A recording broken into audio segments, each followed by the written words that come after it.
ఇదివరకు మనకి టెలివిజన్ లేనప్పుడు రేడియోలో వర్తమానాలు లేనివాళ్ళం.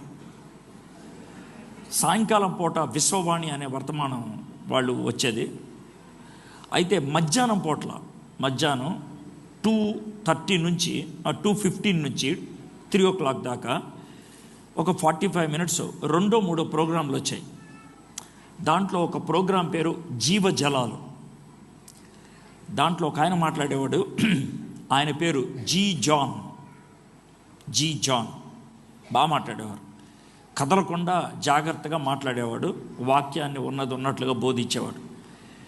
జీ జాన్ గారి మరణం చాలా విచిత్రంగా అనిపిస్తుంది. అనంటే జీ జాన్ గారు సాయంత్రం భోజనం చేసిన తర్వాత అప్పుడు తలస్నానం చేశాడంట. ఆయన సూట్ వేసుకున్నాడు. ఈలోగా ఫోన్ చేసి పాస్టర్ గారిని రమ్మన్నాడు ఇంటికి. వచ్చేటప్పుడు బల్ల ఇచ్చేటువంటి రొట్టె ద్రాక్ష రసం తీసుకురమ్మన్నాడు. పెద్ద ఆయన, ఇంక 84-85 ఉంటుంది కాబట్టి పాస్టర్ గారు వ్యతిరేకించకుండా వచ్చేసాడు తీసుకొని. వచ్చిన తర్వాత అది ప్రార్థన చేసి ఇమ్మని చెప్పాడు. ప్రార్థన చేసి ఇచ్చాడు. ఆయన తీసుకున్నాడు. పిల్లలు పాస్టర్ గారిని పక్క పిలిచి, నాన్నగారిని అడగటానికి మాకు కొంచెం ధైర్యం చాలట్లేదు, ఎందుకు నాన్నగారు ఇలా చేస్తున్నారు కనుక్కోండి అని అంటే కనుక్కున్నారు.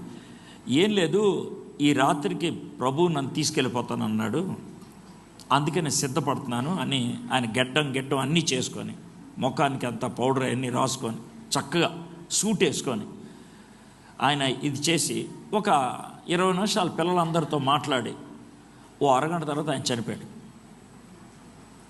దీన్ని వెల్ ప్రిపేర్డ్ డెత్ అని అంటారు.